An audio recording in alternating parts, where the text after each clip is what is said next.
We don't know if that's gonna stick. Cupcake. Oh, yeah. Seduce 'em. My cat, you can blame me. Until today. And the week prior, I got to spend the week out in Cincinnati, Ohio, with, about 1,000 other folks from the Evangelical Covenant, several pastor friends. We had our annual meeting out there, and it's always like a family reunion for me. Just a great time to see friends and colleagues, and to celebrate those who become ordained. And so one of the gifts and privileges this year is I got to see Pastor Becca Worrell get ordained. If you're new with us, Pastor Becca was a former pastor here with us, and worked really hard towards ordination, and got to stand there with her gift and celebrate. It's always a highlight for me to see those get ordained there.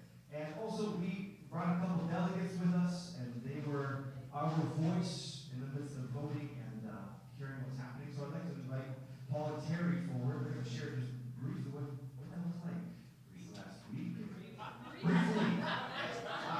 I'm handing the microphone to Terry. I don't need a microphone. Paul doesn't need a microphone. No, there you go. We love you both. First of all, it was a wonderful pleasure and privilege to go, and thank you for sending us. But actually, it wasn't Cincinnati. We flew to Covington, Kentucky. Oh, yes. Which I guess Cincinnati spreads over into Kentucky and encompasses Covington, Kentucky too. And so where we were staying, there was a lot of stuff about Covington, and their slogan there is "Love the Cub." I heard that while we were there, and we thought it was about the covenant. We don't know that. It was that weekend. We'll claim it. Anyway, it was really hot there, but we were well taken care of. There were 554 delegates from 227 covenant churches. The total with online people and people that weren't delegates was 701 that were participating from 243 churches. So how many churches are in the covenant? Just under 900. Yeah. But that's kind of a poor showing, if you ask me. I think more churches should send people and get involved. But if you're interested, next year it's going to be in Orlando. Hands raised. You can say hi to Mickey, I think, right? Yeah. We've never been there before. I have a few brief notes. We've never been there before, and we were privileged to go. We've been part of the covenant for a long time, but we were amazed at how much more scope the covenant has than what we had ever seen before. They have not one but two seminaries. I didn't know that. They have North Park, and they also have Czech, which is a Spanish. Yeah, it's really neat. And that was, one of the things that I was amazed at was they have an autistic school on the East Coast for anybody, and they never mention any cost to it, but it's one of either the only or one of the very best schools for autistic students. And the pastor that was talking about it had to stop because he has an autistic granddaughter that when they found out about it, the president of the school came to him in Chicago to help his granddaughter. And he was absolutely in tears about it, and they were able to help her. That's like 700 students. It's absolutely amazing. And the scope of the ministry of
would take my place,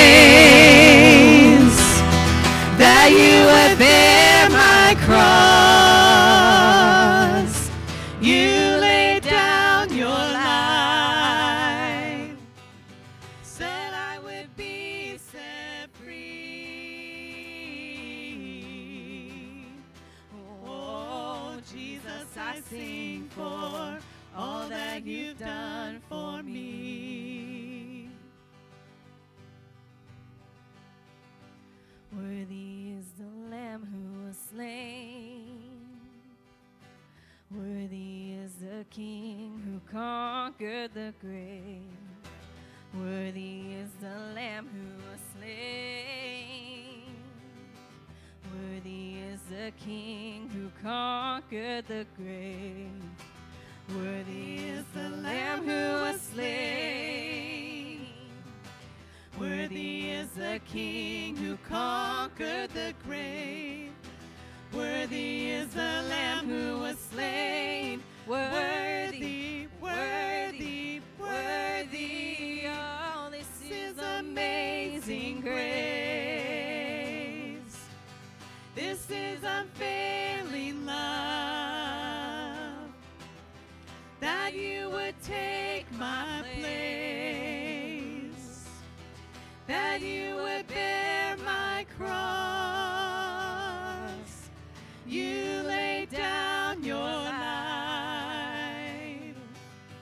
that I would be set free. Oh, Jesus, I sing for all that you've done for me.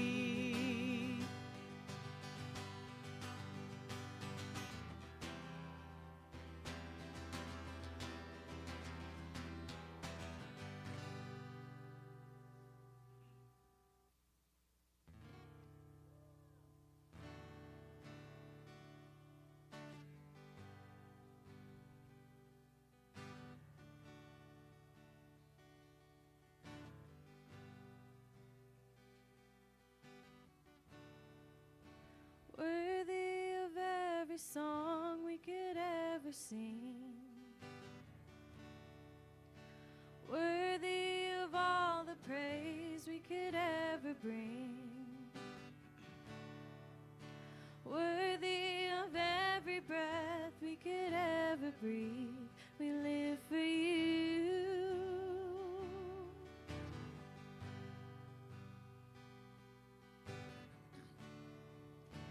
Jesus, the name above every other name. Jesus, the only one who could ever save. Worthy of every breath we could ever breathe. We live for you. We live for you.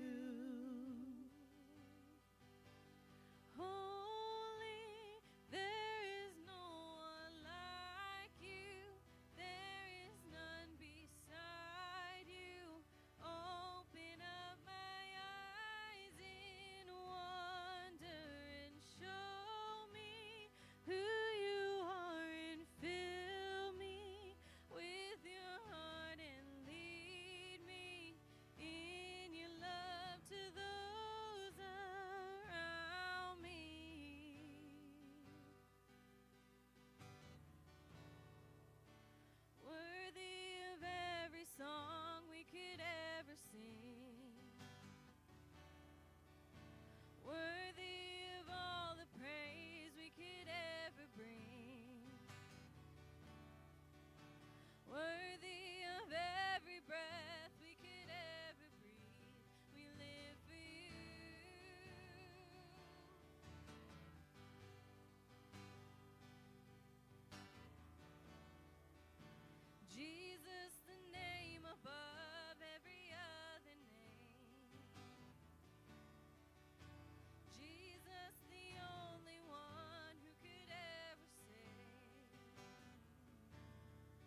build my life.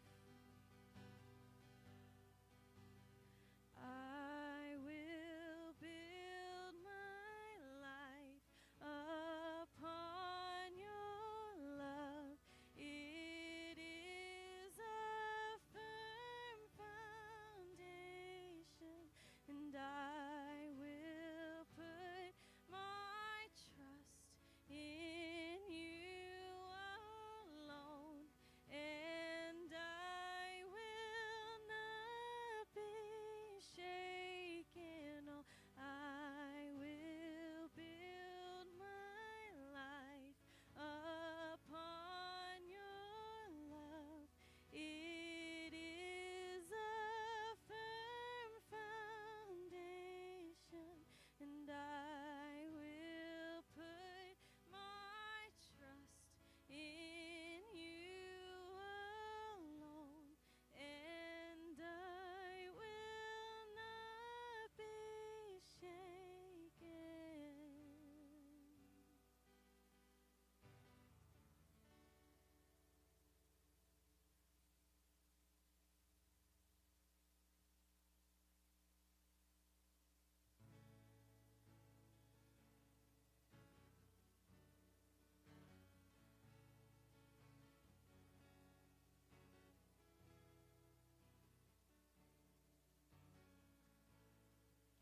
Let the King of my heart be the mountain where I run, the fountain I drink from. Oh, he is my song. Let the King of my heart be the shadow where I hide, the ransom for my life. Oh, he is my song. You are good, good. Oh, you are good, good. Oh, you are good, good. Oh, you are good, good. Oh, let the King of my heart be the wind inside my sails, the anchor in the waves. Oh, he is my song. Let the King of my heart be the fire inside my veins, the echo of my days. Oh, he is my song. You are good, good. Oh, you are good, good.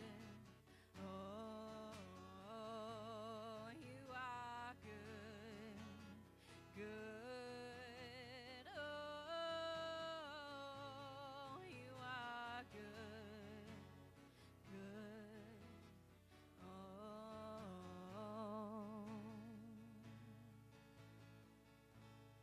you're never gonna let me down. You're never gonna let me down. You're never gonna let me down. You're never gonna let me down. You're never gonna let me down. You're never gonna let me down. You're never gonna let me down. You're never gonna let me down, 'cause you are good, good. Oh, you are good, good. Oh,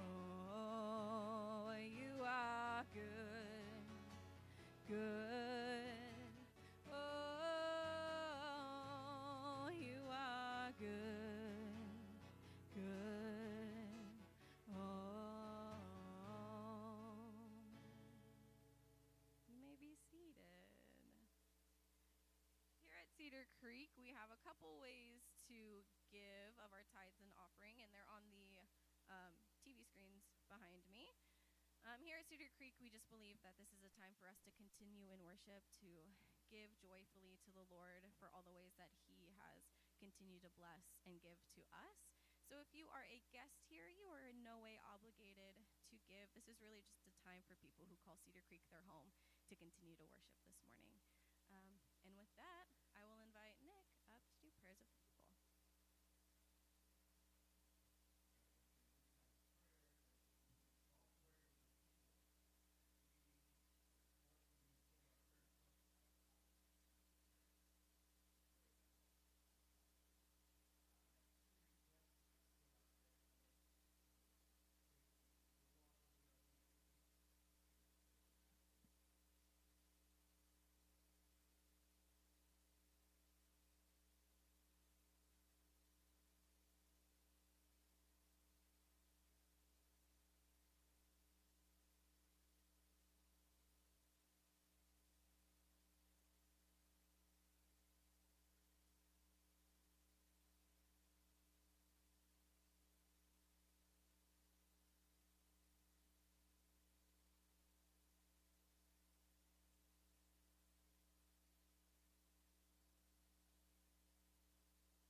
because I'm going to do things probably a lot differently than maybe a pastor normally would. I got permission from Pastor Nick that he said that was okay. But it's actually a very special privilege and honor to have so much time to share in front of a church like this. Usually we get 2 minutes, 5 minutes, and I appreciate that. But to be able to have a little more time with you this morning and share a few extra stories is just a real honor, and I'm excited about that. So again, as a little bit of a disclaimer, I don't consider myself a pastor, but I am a teacher. And so I kind of reframed my idea of what today could look like. It's like, well, what if instead of pretending to preach, I just prepare a lesson as I would if I was going to teach about Thailand and serve globally. Like, I can do that. So I'm going to ask that you be open to maybe a little more interaction than, well, I don't know, with Pastor Nick, maybe you're up and down a lot, I don't know. But I'm going to challenge you a little bit.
Stand up if you've financially supported a missionary with a one-time gift or ongoing support.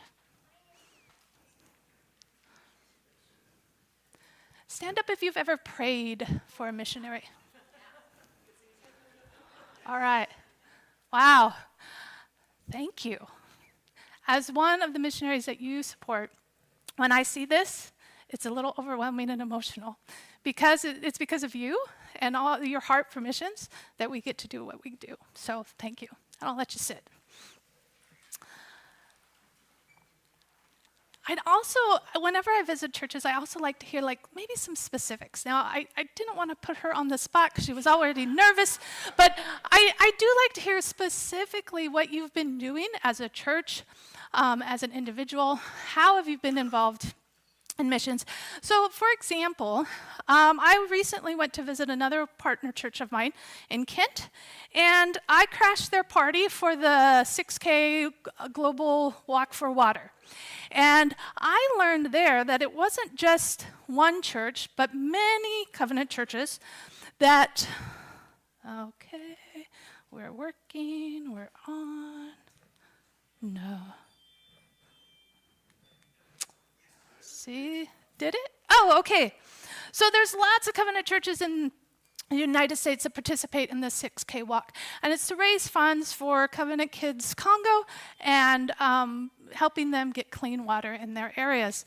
I also learned that I met with one gal there who, she was so inspired by this, she actually ended up going to the Congo and doing some training for medical personnel in some clinics there because she had heard about the story through this.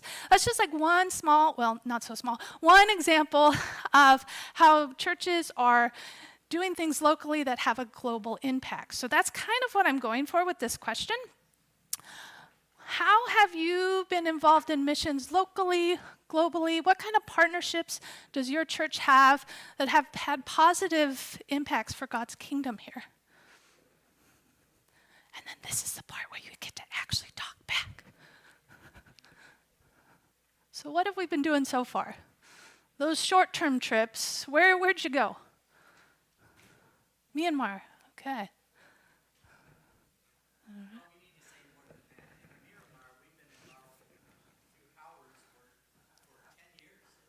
Oh, okay.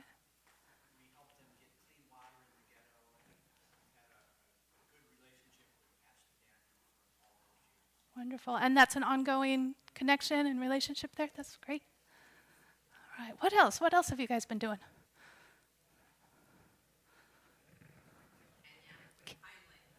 Oh, okay. Wonderful, wonderful. Okay.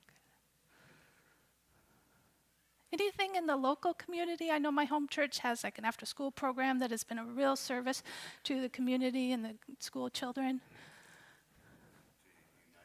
Unite, yes. Yeah, bringing the youth. Okay. Wonderful, wonderful. All right. Anything coming up that I could be praying for you in, and the projects you have going on or mission focus? Again? Yeah. Okay, wonderful.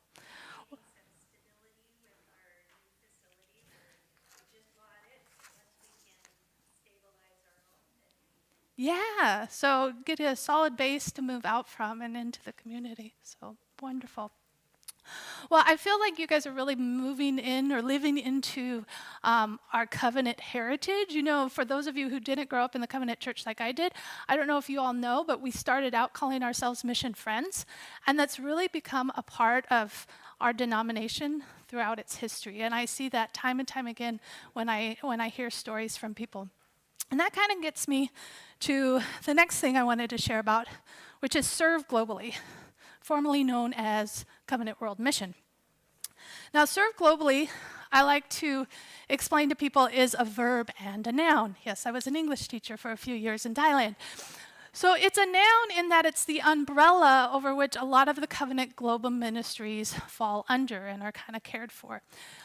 It's a noun in that it's the sending branch of the covenant. That's where the global personnel are sent from, and that's where we get our support and kind of our training and all that good stuff. But it's also a verb in that it's what we do.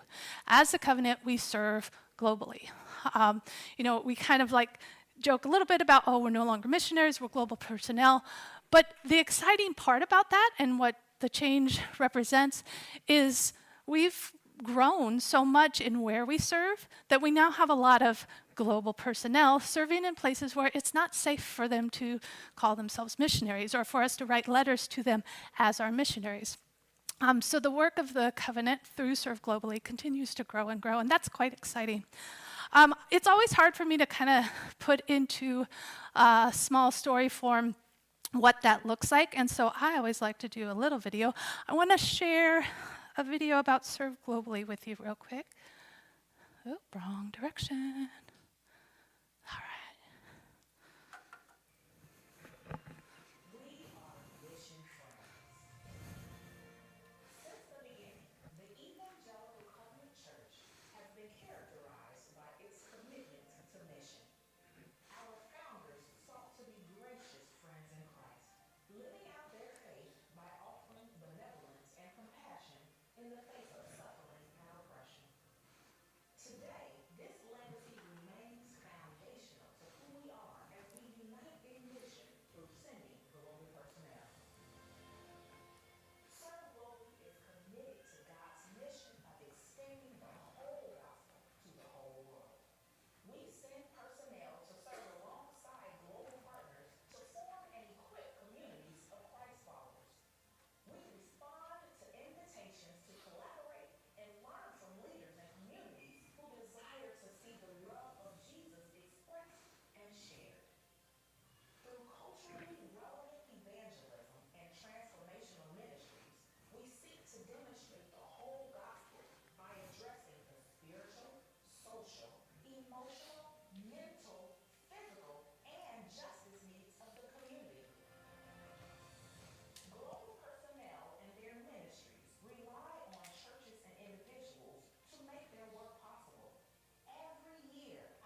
I always get a little emotional with that video because the scope of what the covenant is doing around the world is just so overwhelming to me. And I get to be just a small part of that. And I just love that. I feel honored to be able to serve in this way. There's a lot of familiar faces to me on that video. And so as I'm seeing them and I'm thinking about their specific ministries and the work that they've been doing, some of them for years and years. In fact, there was one picture of Carl and Karen Groot, some dear friends of mine who've been serving in Thailand for over 30 years and are just retiring this year. And I think about the legacy that so many people that were represented in that video are leaving for us to carry on with. It's a bit much. But again, there's so many stories to tell. We don't have time to do it all this morning. But I really like to encourage people to actually go to the Covenant website, covenantchurch.org, and you can find out more about what Serve Globally is doing. Maybe you have a particular area in the world that you're interested in, you want to find out what's going on. You can contact different missionaries, see where we're global personnel, see where we're located, and find out more about the work that they're doing. There's so many resources there as well. And we had several people who have already done short-term trips. Raise your hand if you've ever heard of Merge Ministries. I'm going to unpack the rest of my laundry, don't worry. So Merge Ministries is one way that churches and individuals can now participate with Serve Globally on a short-term scale. It could be a couple weeks, it could be a couple months. And I'm such a big advocate for this because that's really how I even got started in missions. Just being able to experience cross-cultural work and meeting people from different countries, it really had such an impact on my life. And so I always encourage people, if you can go, even for a short time, you're either going to be learning something new, learning something about yourself, and you also have the opportunity to be an encouragement to those who are serving long-term on the field and some of our brothers and sisters in Christ in some of these local churches. So that's always a little plug that I like to do.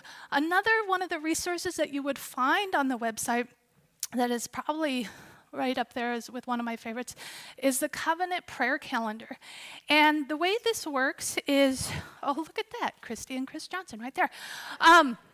You pray throughout the year. Each page is a different day, and you pray for a missionary couple or family or a ministry or a country, and you end up praying for them several times throughout the year because it's repeated on different months. And so it's a great way for you to not only see what the covenant is doing, but also to be a partner in it through your prayers.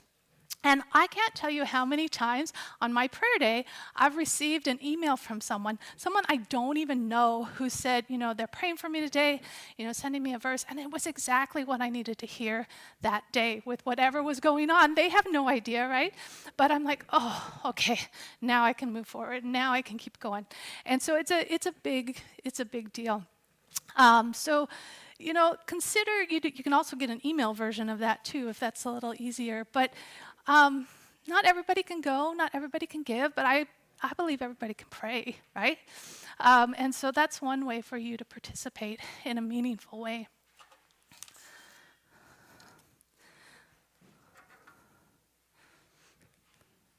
Yeah, I finally got the direction right. So we're going to go from big and we're going to start narrowing it down a little bit to regionally, because I'm not an expert in everything the Covenant's doing, but I know a little bit about Asia and Thailand. Now, each region that Serve Globally serves in, we've kind of taken some time to figure out what are the areas of ministry that we're really focused on. What do we want to make our priorities? And in Asia, these are kind of the top 5 that if you were to look at all the different ministries that we have going on in Asia, they would fit into one of these categories. There's establishing missional churches, business as mission. I always think of, again, my friends in Bangkok, Carl and Karen, who started a business where they trained women to sew bags. And they have some beautiful purses and bags, and I have one in every color. But it gave them a tangible skill that then they can support themselves and their family, and they're in a loving Christian environment as they do it. Holistic community transformation, youth education, leadership development. This is often where I fit in. And finally, interfaith dialogue and evangelism. I think of a conference that I'm invited to every year in Bangkok where they really dive deep into what does it mean to work in a primarily Buddhist context if we want people to know who Christ is. So there's a lot of different things that are going on that are represented in these different categories. But like I said, I've always found myself in that teacher slot, in training leaders and educating kids. And the first time I ever went to Thailand actually was when I had heard about a need from a missionary family serving in northeast Thailand. They said they needed a homeschool teacher to come and teach their kids. And I said, well, that sounds like a great adventure. Where's Thailand? Look it up on the map. Okay, yeah, I could do that. And it really changed things for me. First, after further conversation, they said, yeah, we want somebody to come out as a short-term missionary. Okay, never mind. Thank you anyways. Because I didn't see myself as a missionary. I could teach. I had taught, for several years at that point, but I'm not a missionary. In fact, my mom likes to tell the story that even as I was going to the airport to go to Thailand, I was still complaining, but I'm not a missionary. But that first year, 2 years actually, it turned out to be, in Thailand, I saw that God can use teachers, farmers, pilots, artists, engineers, tech people, thank you very much, it's not me. They can use all of our gifts and talents to serve God and build his kingdom around the world. I had grown up, probably I would have fit really well at this table the first time I started hearing missionary stories. But I assumed you had to be a preacher, an evangelist, or a church planter. None of those three things I fit into. But I could teach, and by teaching, this was like now 20 years ago, so they're much taller. But by teaching these boys, staying home with them, I was able to free up their parents to then go do the leadership training and the church planting that they felt called to do. And so we were all part of this team that made it all work. And it really changed my framework as far as what a missionary is, and that, yeah, God can use me too. I like to say that when we faithfully follow God's leading, he never disappoints, and he often teaches us something along the way. So that was a big learning curve for me. That was 2004 to 2006. I came back after that point and got my teaching certificate, thinking I'm going back overseas, and I finally made it back to Thailand in 2014 and have been there ever since. So has a real special place in my heart. So pop quiz, though, since I already admitted to you, I had to look it up on the map. Where is Thailand? And I'm going to ask for maybe a student volunteer. Is there anyone close to 15 years of age in here? 14, 15, 16. You can bring a friend. Man, these ladies are all too old for this. I did see one volunteer. You want to come up? Yeah, okay. You're going to show them how to do it. All right, so we're going to start in North America. Can you find Washington approximately on here? Yeah, right there. Okay, now, hold the world. You've got the whole world in your hand. Where is Thailand? Thailand looks like that. It's probably it takes about 20 hours on a plane to get there, so it's going to be quite a turn of the globe there. Yeah, I know it's hard, right? Okay, so let's start back here. Usually when I fly, we go over the ocean. Here's Asia. And see this green guy right there? There it is. Actually, it looks much smaller on a big map, right? All right, thank you. But just for reference, how old are you? 11, close enough. Okay, thank you. Why am I asking that? Well, I was looking for someone 15, 16, because that was the first time, that was the age I was when I went on my very first mission trip. So all you parents out there, 11, 12, 13, 14, God plants these seeds in these ideas in our hearts from a young age. And for those of you who are in your teen years right now, if you think, oh, I wonder if God could use me, well, the answer is yes. So don't be shy and don't be embarrassed about that. And in fact, it was on that trip that I took when I was 15. We drove down from Mount Vernon all the way down to Baja California, volunteered at a children's center there, and I remember there was a sign above the door in chapel that said, "You'll never be the same." And I didn't realize how true that would be, but it really did. I never forgot that, and I think back to that, and when I look at where God's taken me to all of these times. So, see, this is my problem with telling stories. I get too distracted. All right, let's hang on this for just a second. I noticed there were some shorty people in here, right? Some little kids. Do you have those bags with you? Can you find, is there a map of Thailand in there? You got a map in your bag? Looks a little bit like this, but yours is blank. All right, if you have a pen or a pencil or something, when you get your bag, will you color or shade in that green spot right on top? Sometimes we say this looks like the head of the elephant. There's the elephant ears on top and the trunk going down into the water. So that green spot, or if you look on your bulletin, it's red on here. That's where I live. All right, so when you're looking at that blank map, if you want to color that little spot right up there, that's where I live, up in northern Thailand. For the adults in the room, it's another frame of reference. Does anybody remember the news story about the soccer team getting lost in the cave, stuck in the cave? Okay, that's Chiang Rai. Fortunately, it had a happy ending, so I don't mind sharing that story. But that's Chiang Rai where I live. That's about an hour away. So way up north in northern Thailand. And what do I do there? Well, I still get to teach. I'm currently teaching at Chiang Rai International Christian School. And I've been there for about the last 5 years. And I like to say I'm kind of in my sweet spot for ministry these days. Because when I look at all the different things I've done in Thailand, I've taught for missionary families, I've taught in Thai schools, I've done English teaching for Thai leaders.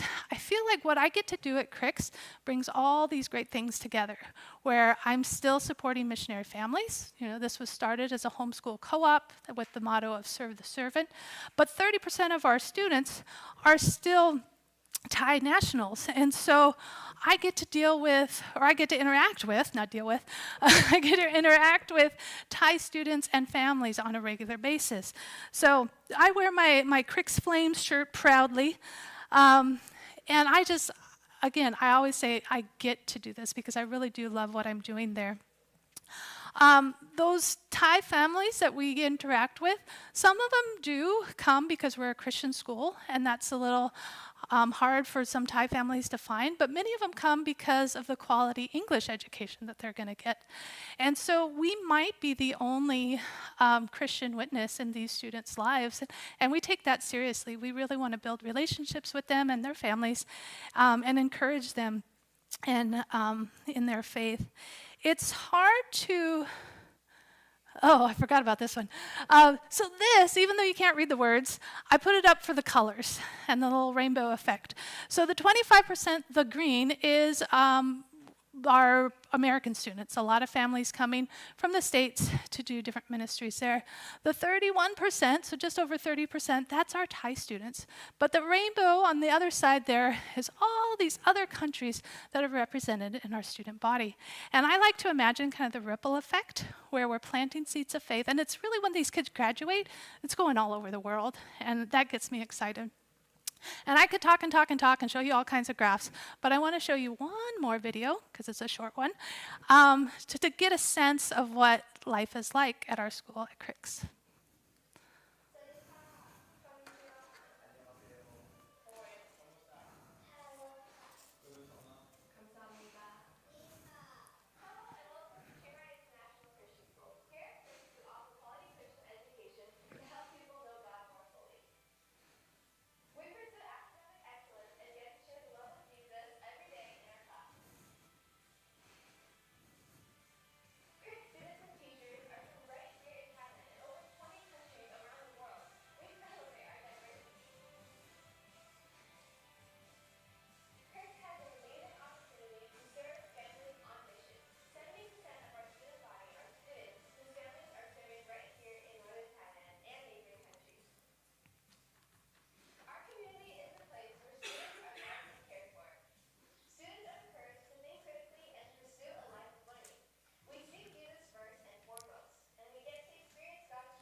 So I always like to share that video for a couple reasons. One, as an open invitation for any of y'all to come visit me at Crick's up in Chiang Rai. I'll just put that out there. I love being able to share our life and ministry in Thailand with other people.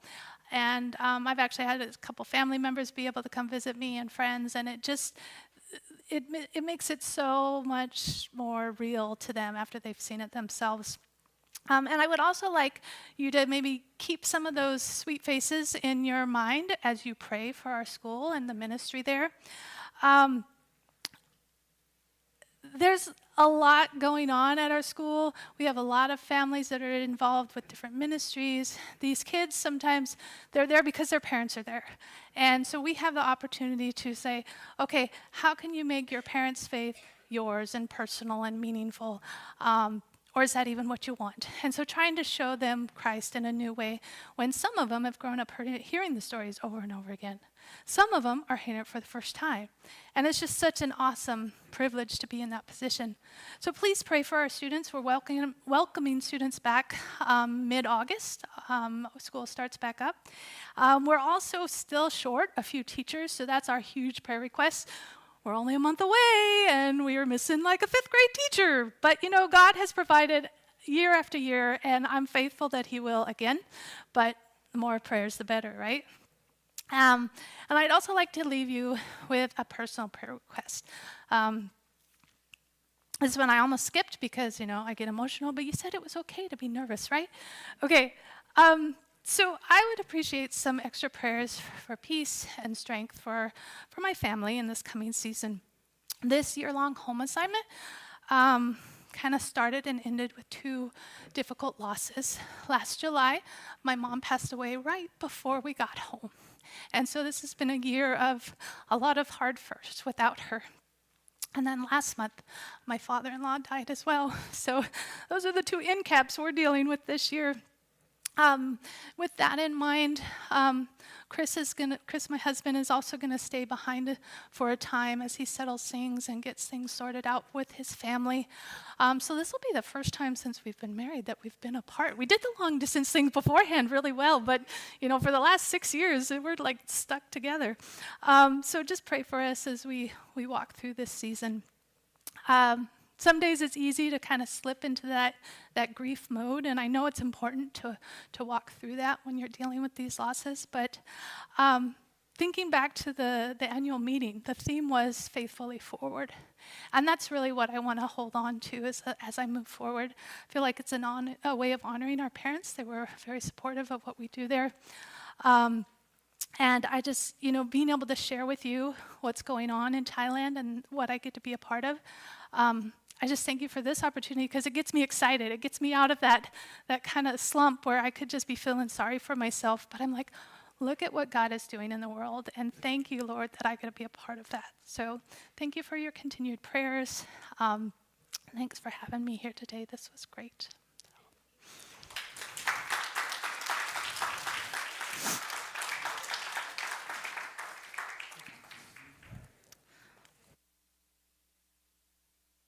I have you come forward, please, leadership team. We're going to pray for Kristi, pray for our Kristi.